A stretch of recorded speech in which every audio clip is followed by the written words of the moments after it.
Books attendees, welcome to the first Holy Books presentations ever. Let's do it. It'll be fun. So we're gonna have a 2-minute limit for every talk. There are 21 of us, which is a fantastic spread over the traditions. Everything from AGI and the Divine to the Analects of Confucius. It should be a glorious evening. So I'm looking forward to just a lot of action in the next 44 minutes. If you have any questions, let me know. But by default, we're going to follow the ordering in the spreadsheet. We have this handy-dandy held mic. And you can also use the podium if you want to put your writing down and use it as a backup or a prop if need be. I'm currently recording. If you don't want to be recording, let me know and I'll turn the recording off so that you can still be a part of it without it being a part of the overall presentation. Any questions about the sort of lightning talks we're going to go through? Usually we make these super interactive. There are a ton of us, so it'll probably be less interactive. If you really have a burning question, we can have a short convo on some of these, but it's still going to be a limit of 2 minutes. Also, if someone's really quick, we can do a question. So, Is this going to be about summaries or what we took away from the book? It's literally whatever you want to talk about. Cool. Yeah. So if you want to summarize the book, by all means, summarize the book. If you have some burning creative idea that you want to talk about that has nothing to do with what you read, but that you've been thinking about tonight, that's also acceptable. But also there's an audience and they would love to learn something of substance. So let's have a fantastic intellectual co-learning experience with each other. Other questions? Okay. So basically, if you're on deck, do come up or be prepared to basically take the hand off from the person who's up. I'm going to be opening, and then we have a mod to the schedule, so Melinda Wang needs to go right after me because she has to go. If you have to go, can you raise your hand so we can put you first? Anyone else? Okay, great. Cool. And we are off.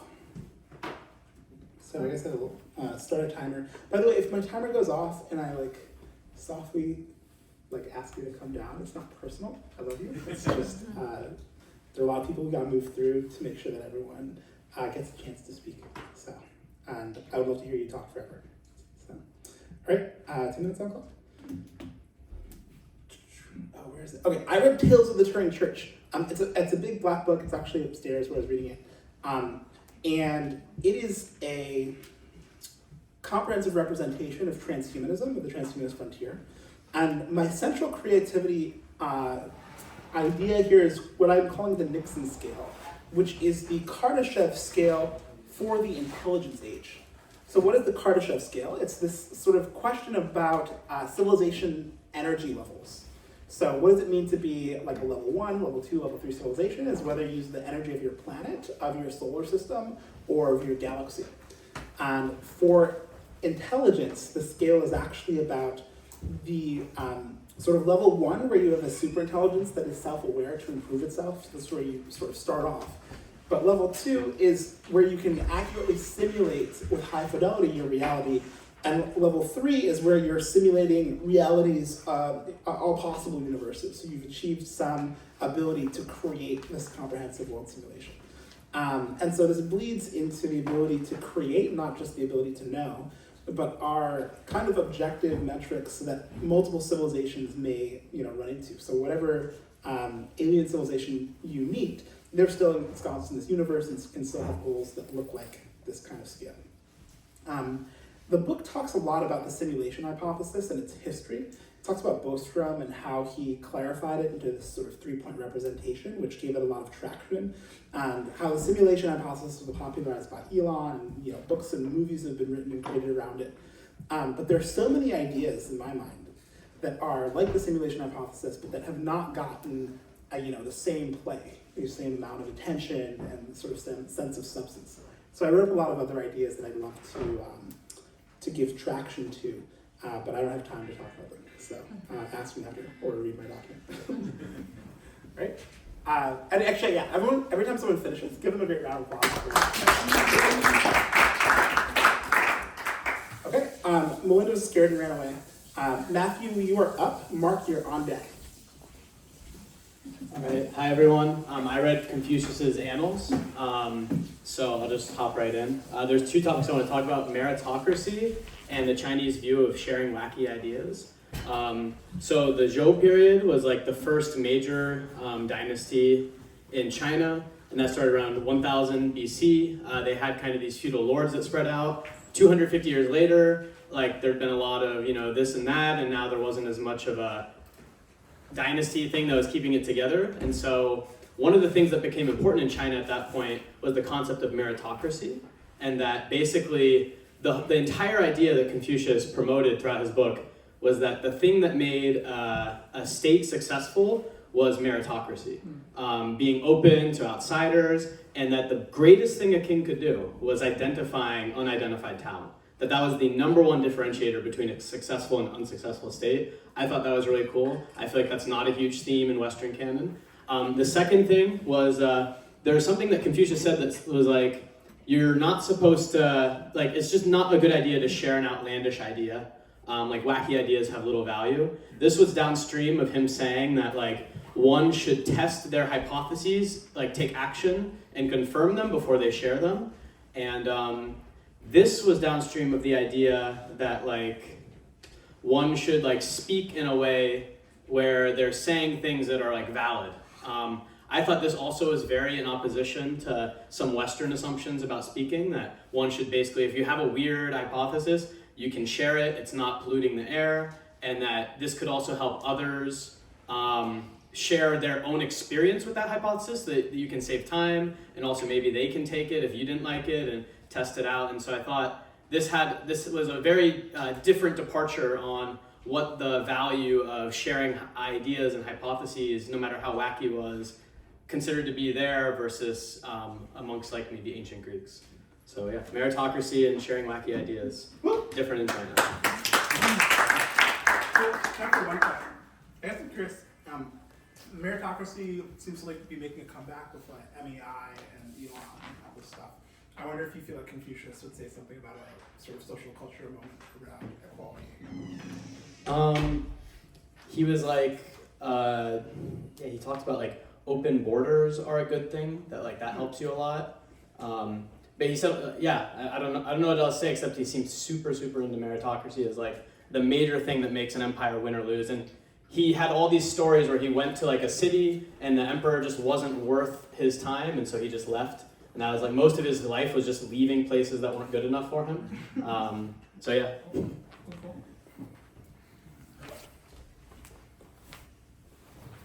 Hello, I'm Mark. I read excerpts from 4 different books. The first one is called The Age of Spiritual Machines by Ray Kurzweil.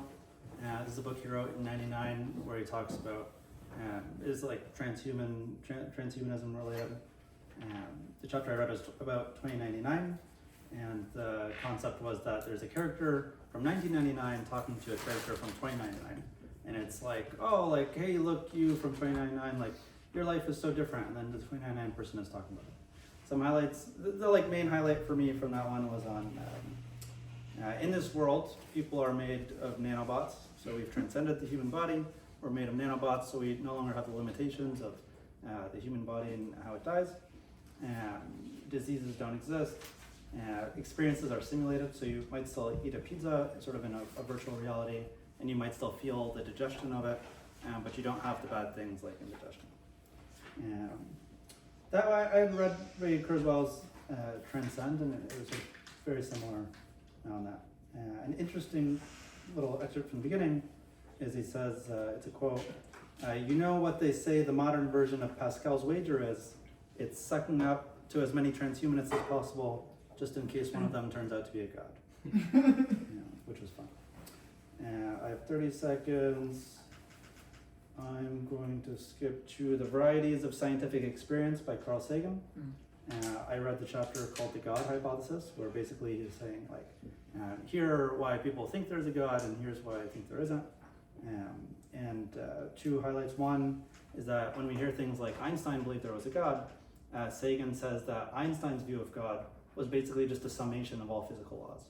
So in Einstein's view, according to Sagan, things like relativity and these other theories, all of those, that's what God is, and not like this omniscient,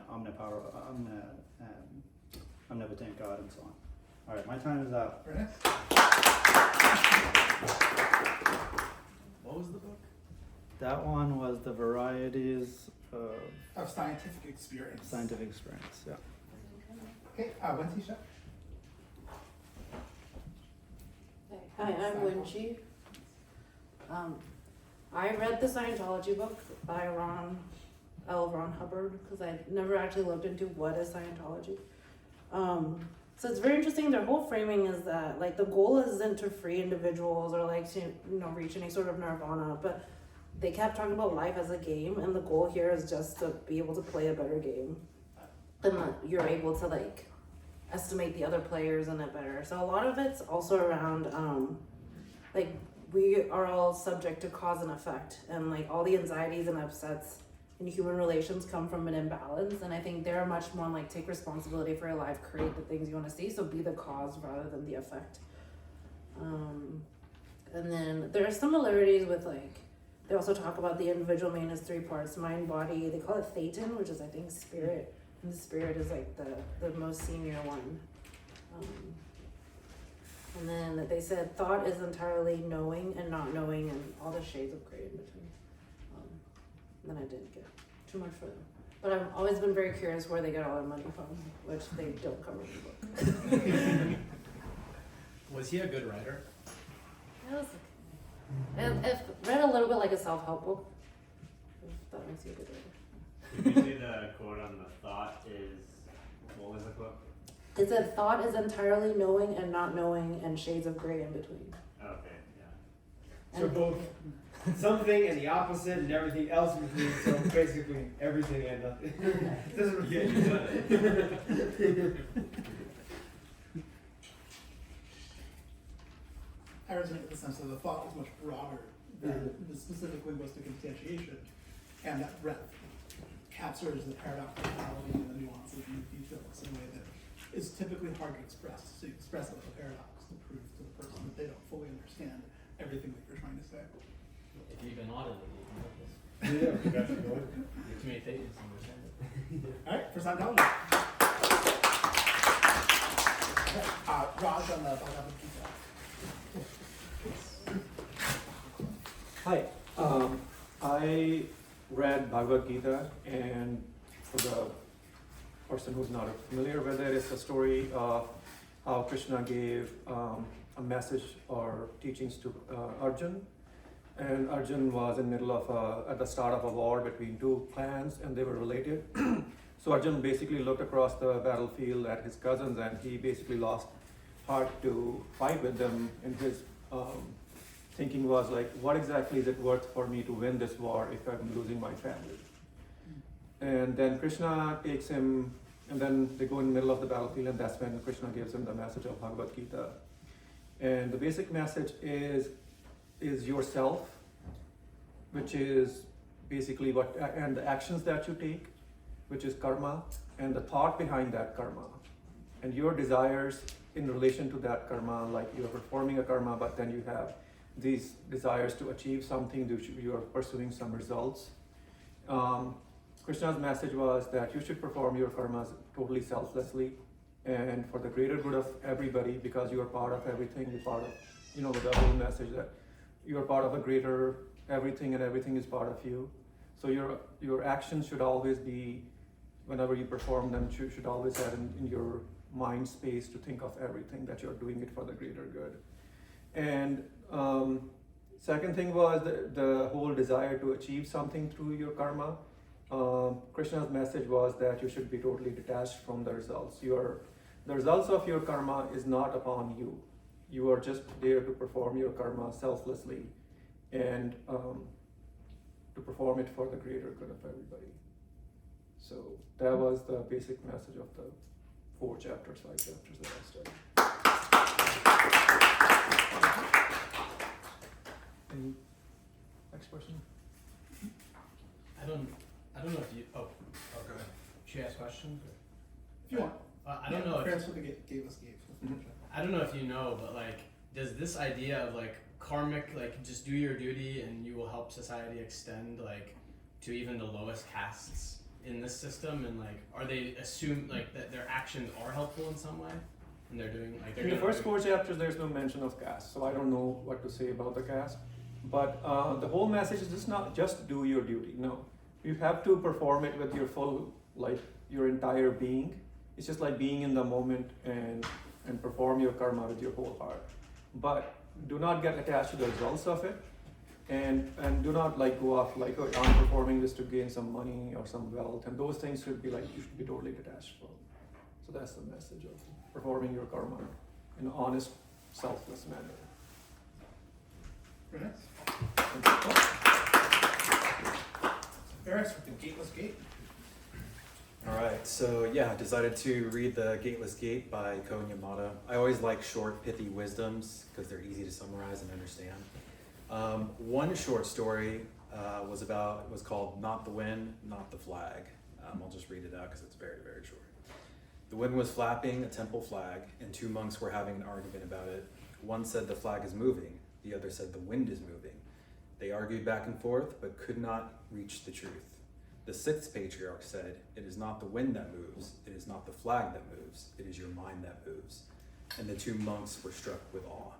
It kind of reminds me about the thought experiment. If a tree falls down in a forest and no one's around to hear it, did it actually make a sound?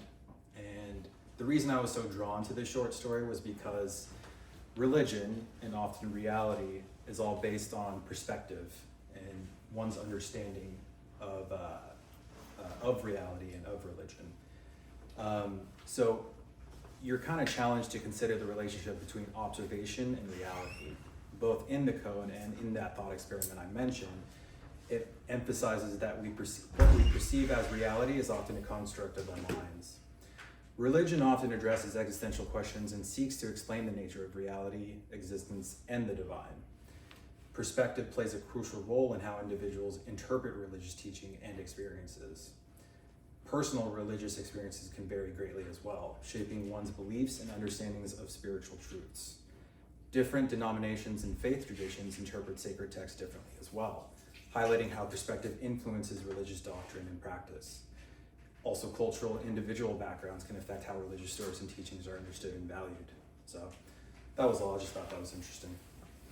Fascinating.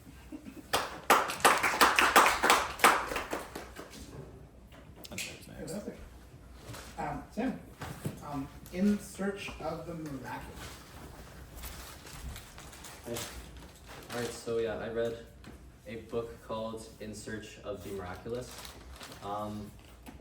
I deeply relate to that story because I myself relate to searching for the miraculous. It's a story of a Russian columnist who was coming into a relationship with this mystic philosopher called Gurdjieff.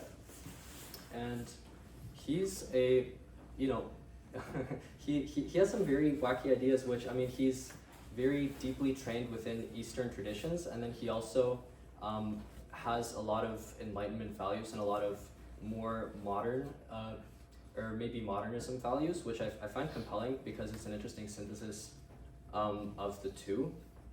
And it definitely drew me in.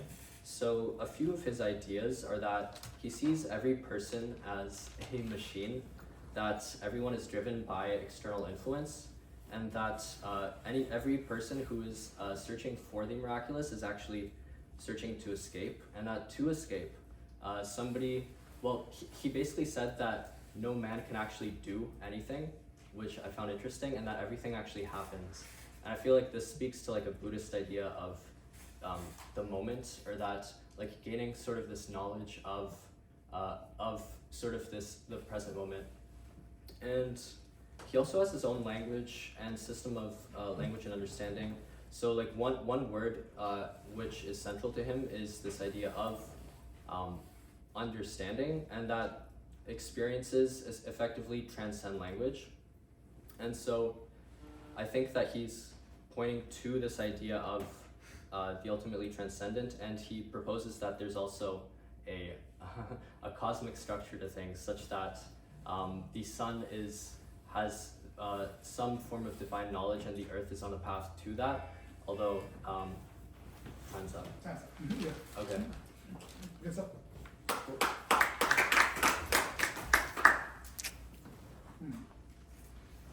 Sako read AGI and the Divine. Thanks so much.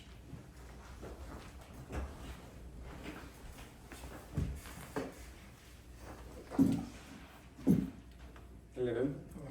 I'm Sako. So I read the book AGI and the Divine. So basically it compares three aspects of AGI and God, divine, in a sense like omnipotent, which means all powerful, omniscience, know everything, and omnipresent, to be present at all places at once. So then it's going into, okay, is there like potential of being as a God and divine? And I think then it said, okay, in ideal world there will be unlimited abundance of resources and there will be more efficiency. Not humans will make decisions and everybody will get everything. So in this way, it doesn't see that AGI is a threat and to God, divine, and spirituality. All these aspects, it's more like collaborative and working hands by hand. And then it's talking about economical distribution and social economical disparities can solve these problems. And then maintain, same time, having AGI and maintain our reverence for the divine. So having that kind of respect for the God and maintain our spirituality. And then it says some critics argue that AGI disqualifies because it's kind of represent God's power. It's that they don't, but some of them also say this is actually extension of the human product, which is God's product in a way, like this is a better kind of extension of the human intelligence in a way. And then it says, okay, quoting Jesus' philosopher, the future belonged to Zeus who gave its greatest soul. And then there is imago Dei, is a Latin term meaning image of God. In theoretical concept that originates from the Bible, it has pieces like intrinsic dignity and worth, rationality, morality, relationality, creativity, and ability. And then it mentions AGI lacks some of the pieces like emotions, consciousness, sense of divine connection, where humans has capacity, love, kindness, and justice. Yeah, thank you.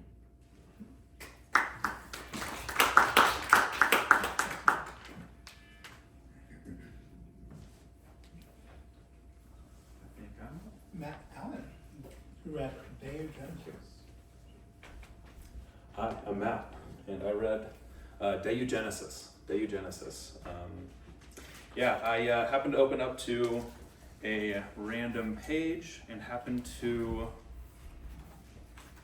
open up to chapter 6, which is called praxis. And I didn't know what this word meant, so I looked up the etymology of it, and praxis, you can think of the word practical, to put into practice, doing or action.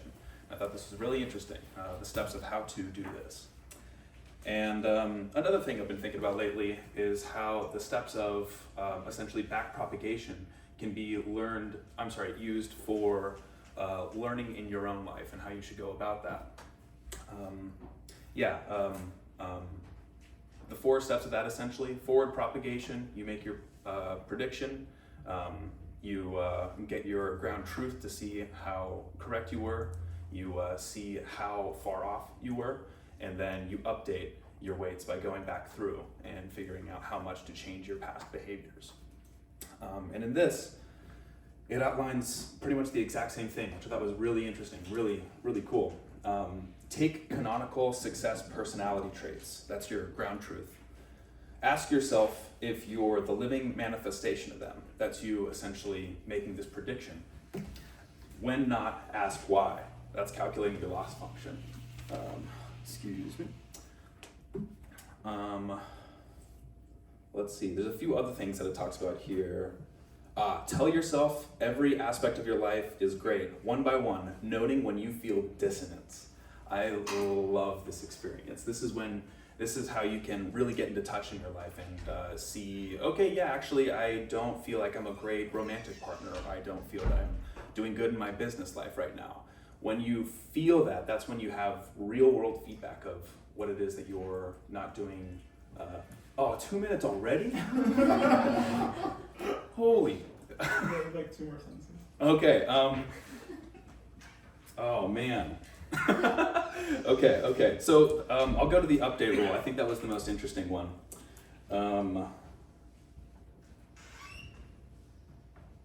Ask yourself what actions you would take if you didn't have the given belief, these beliefs that hold you back in some way, make you perform less than you would like to. Take the action that is easiest, which violates your original belief system. Really cool. Take the easiest action that violates your original belief system. Upon realizing that the feared consequence of the belief didn't happen, take a slightly more difficult action. Continue to take actions for 45 to 60 days until your belief has been completely undone by disconfirming evidence. Oh, that's really good. I really like that a lot. Thank you. Okay. Jackson Carroll read The Existence of God. Yeah, so I read this book called The Existence of God by the philosopher, he's a Christian philosopher, Richard Swinburne, basically who argues, kind of uses like Bayesian reasoning to, like he's a theist, and so he uses Bayesian reasoning to argue for that God does exist. Kind of the idea is, sort of says like, I guess in the past, like kind of like philosophers have like argued for the existence of God. Some of them use like deductive arguments, just kind of using like pure logic.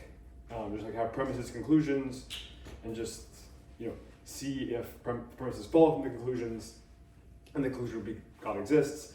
Other ones have used like inductive arguments.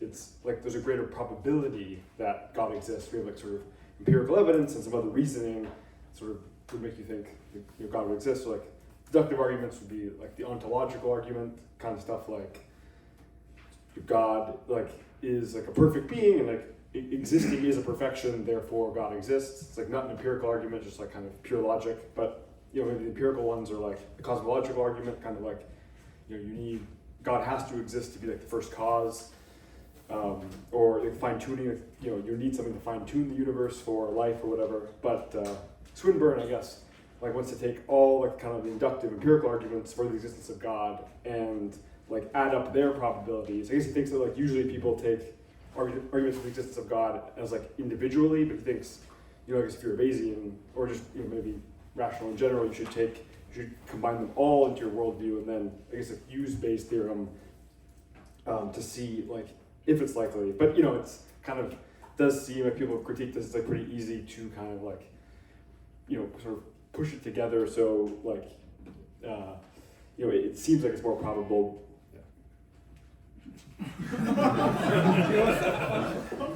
Wow. Okay, off I go.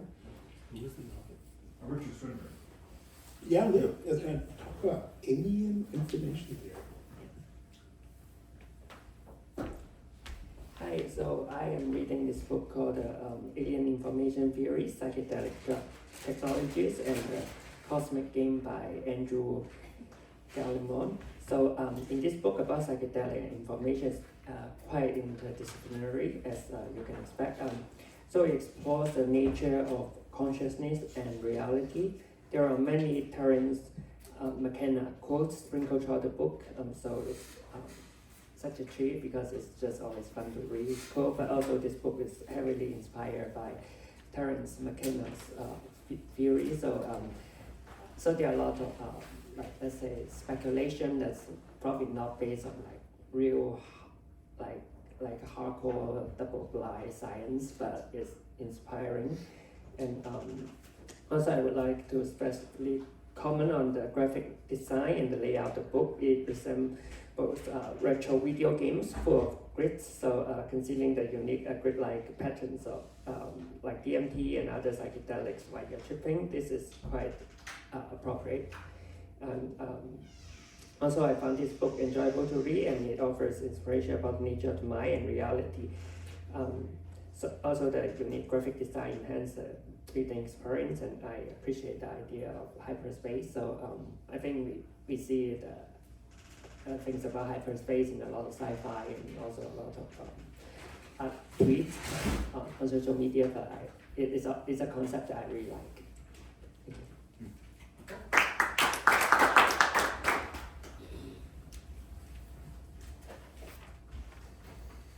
That was alien information theory. Chris Settles walk us through the art of happiness by the Dalai Lama. That's right. Is it? It's by Howard Cutler. Oh, okay. But it is actually co-authored. Hey, thank you. Yeah, so I've been trying to kind of get a good understanding on some more Buddhist principles, and I found this book, The Art of Happiness. It's sort of authored from a Western American author, Howard Cutler, who is a sort of like a psychoanalyst who is constantly trying to like understand sort of the mental well-being of different kinds of people. And so he has had a lot of interactions with the Dalai Lama, and he wants to sort of, in this book he sort of guides Western thinkers to like what the fundamental principles about Tibetan Buddhism are and how they can be applied to Western culture. And so I think some of the nice takeaways that I was able to uncover were some of the guiding examples that the Dalai Lama had told Cutler regarding situations on like different perspectives that a Buddhist would take.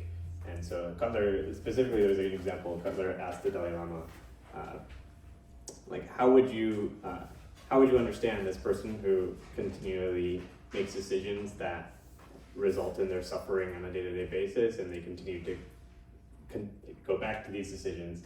And the Dalai Lama had explained to Cutler that actually it's not in your task to understand.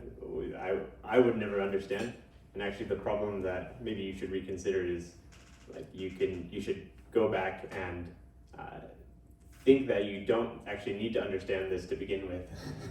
And in fact, like the Western idea is that Western's ideas will say that most things can be understood with like science, and you can even maybe at least within a lifetime you can understand something. But in the sort of Tibetan Buddhism point of view, not everything can be understood even in a lifetime. So it takes many lifetimes to process that kind of information. And so I thought that was kind of cool, and it gives a little bit of like the pathway for the rest of Tibetan Buddhism principles, which is that things take time and you need to kind of have mental clarity and peace with not knowing. That's it, yeah, thank you. Jorge, Zealot.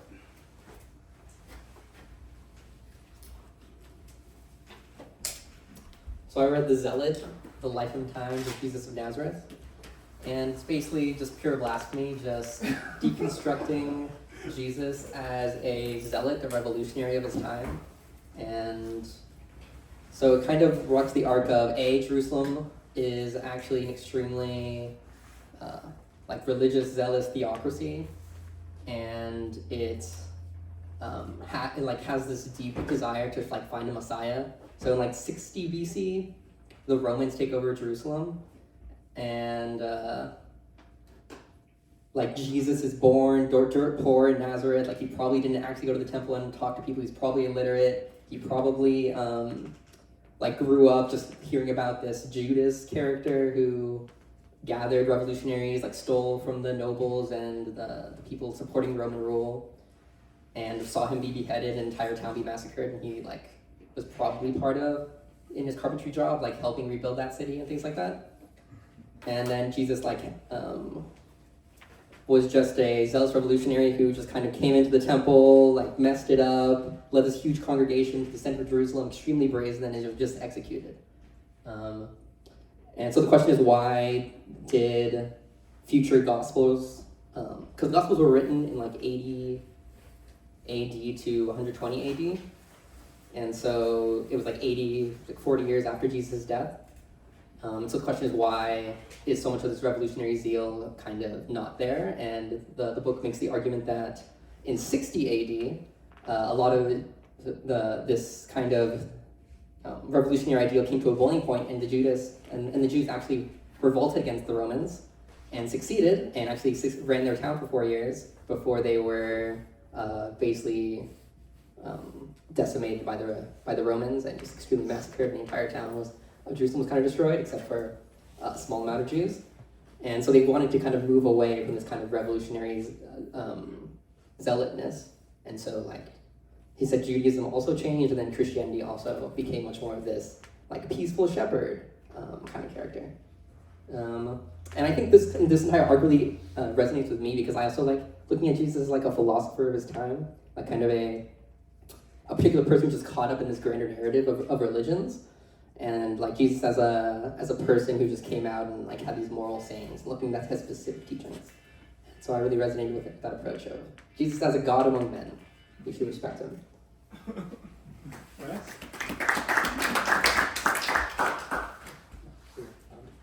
Miffy, you have religion and atheism.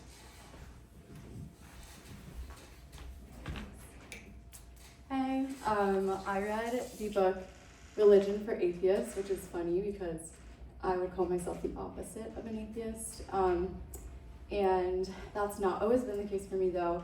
I, like, growing up was not, I considered an atheist then, and I think I was always kind of wondering what my inherent value was and looking to the culture to define it, and the culture told me that my value was like being better than others, and that's how I would connect. And it also kind of made me feel that I had to hide the parts of myself that were like wrong or broken. So I put on this like perfect facade, and all of the things I was ashamed of I hid.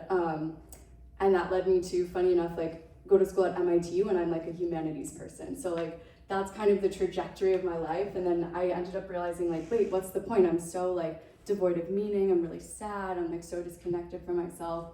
And that's where this book, I think, was really interesting for me to read because it helped to put into perspective. So the author is an atheist and believes that even though like you don't have to believe in a God, you can see so much of the value of like religion, which is basically two-part. The first being that it allows us to see that we are like part of a broader community and we can live together in a way that's like harmonious and collective, and that it's not about competition or being better than each other. It's actually about being like one. And then the second part being like that we all have flaws and faults, and that's like beautiful and should be like accepted. So I think it was just a really nice kind of way to connect with the power of religion, where it's speaking to basically this ability to integrate both the like good and bad parts of each of us individually and in others, and then like provide a framework for coming together as one, as a community and collective. So if anyone has ideas of how to bring that back, let me know. Inspiration. That's awesome. Okay, Sophia read 3 Scientists and Their God. Hello. Yeah, so this book, 3 Scientists and Their Gods, is in search of meaning of life. And I was pretty excited about this book originally because I know like some really, really famous scientists in the old times, like Newton.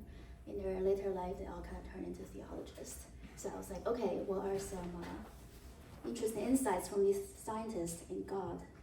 And then I only finished the first scientist, who is a computer scientist. I would say I would probably have preferred to start with the biologist and the economist first. But I'll summarize like what does a computer scientist think. So he is Ed Freckin, and then he believes that the universe is made of information. And then the whole universe can just be boiled down to discrete bits of information. So not even continuous, it's discrete. So basically exactly like how a computer works. And then this includes time and space. So when asked about whether there is something special about humanity, so basically he thinks that human, right, is completely just computer. So the author asked him whether there's anything special about human, whether there's something more complex than the physics of stars. Comparing human to stars, he thinks that there's little, if any, real purpose in human beings' lives, but there may be a lot inside the sun that we don't know. So it's not like our life is more meaningful than the existence of stars. So this comment is interesting because on one hand, I think it's pretty comforting because you put some special meaning in human lives, then you feel like, okay, you're kind of under stress to find out the meaning, we need to do something special for society to make impacts. So knowing that, okay, we're actually no different from just stars, it's pretty comforting, and then we don't have to search for that meaning. But on the other hand, I also wonder whether this kind of thinking is a little bit lazy and also maybe a little bit like based from fear, just like what I think Dalai Lama said, right? You need to kind of be comfortable with not knowing and accepting the limitation of potential human intelligence, right? So by thinking about universe just being this like simple machine, maybe it's a way for this computer scientist to feel like comfortable about knowing, feel safe, and that's kind of my take.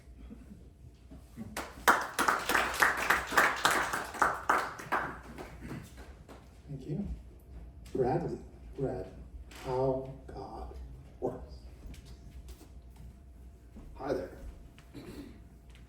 I read How God Works, the science behind the benefits of religion. It's actually a very positive book to take on all the benefits you get from religion. That religion is, in some ways, taking what we have in this human experience and putting it together to give you a way to look forward and find both, and this is my trouble with it, but it's looking forward to find the benefit in yourself and your experience as a human, but also the benefit in the religion and how you can how you can bring and get that benefit out of religion. I'll read a quote that I just found very interesting. Numerous experiments have proven that people's beliefs gradually change to match the words they say. If you say something repeatedly in a situation where you might seem to be doing it of your own choosing or with only mild encouragement, your beliefs will begin to change. And this is especially true for beliefs that aren't strongly held. So imagine a child whose beliefs about God aren't well defined, professing the tenets of faith in front of adults and peers at a weekly services. I guarantee you, they'll internalize those beliefs more and more as time progresses. And so there's some really interesting, and I would recommend this book to everyone in terms of the positive benefits that you can see in all sorts of religions from around the world. But also I find it extremely manipulative in terms of the aspects of what the religions are taking from our human experience to control us. So.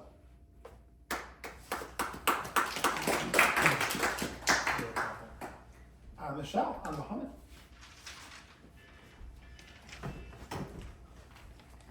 I read the life of Muhammad. This might be short because I read it all the way till when he was born. So it starts with Abraham, who is really old, and his wife Sarah. They don't have kids, so she offers their Egyptian slave, in which he has a baby Ishmael, which that's where the lineage of Muhammad comes from and the religion of Islam. And later on, Sarah ends up having kid Isaac, and that's where Judaism comes from. And I think because Sarah doesn't want Ishmael and Hagar anymore, they kind of kick them out. And God promises Hagar and Ishmael kind of like, you get a great nation, but then through Isaac, they have a covenant with God, which trying to look up what that really means, and it's pretty much they're also promised land and a relationship with God. So tangibly, it seems like they're both promised land, which I kind of see how it's related to the problems of the Middle East now. And then the rest of the book that I read too, it's just really their lineage through Ishmael of kind of what's going on in the Middle East. And it just seemed like during that time there was like a lot of richness in different religion. There was like a lot of pagan tribes, and the Christians, the Jews, and the pagans, they all lived together fine, it seemed. What I found really interesting was there was a phrase that said nobility and freedom are inseparable, and to be nomadic is to be free, which I think, and then it goes, but fixed settlements were inevitable, but dangerous. And I kind of like relate it to now because I think with the digital nomad, that's kind of like the recent trend. It's kind of calls that out, which I think is really interesting versus, buying and, staying in one location, which I think, at least in the US, that's kind of like what was pushed for most of my life.